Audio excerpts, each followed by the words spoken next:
நமக்குள்ள பொறுமை தான் பூரணத்தை கொண்டு வரும். எந்த அளவு நம்ம பொறுமையாக இருக்கிறோமோ அந்த அளவு நம்ம வளர்ந்துருக்கிறோம்னு அர்த்தம். நம்முடைய பொறுமை நம்முடைய ஆவிக்குரிய வளர்ச்சியை காமிக்கும். எடுத்ததுக்கும் சட்டுன்னு கோவப்பட்ட ஒரு காலங்கள் உண்டு. எடுத்த உடனே பேசி எடுத்தேறி பேசி உடனே உடைச்சி நொறுக்கி போட்டு வந்த காலங்கள் உண்டு. இப்போ எதையும் பொறுமையா ஓகே ஓகே சரி பார்க்கலாம் ஓகே அப்படிங்கிற இடத்துக்கு நம்ம வந்துட்டோம்னா ஸ்பிரிச்சுவலாக என்ன செஞ்சுருக்கிறோம்?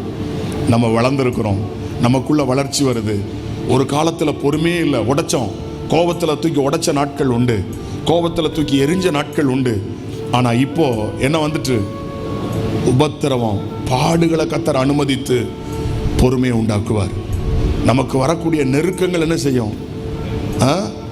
நமக்கு பொறுமையை கொண்டு வரும். அதனால அதை சந்தோஷமா என்ன செய்யணுமா?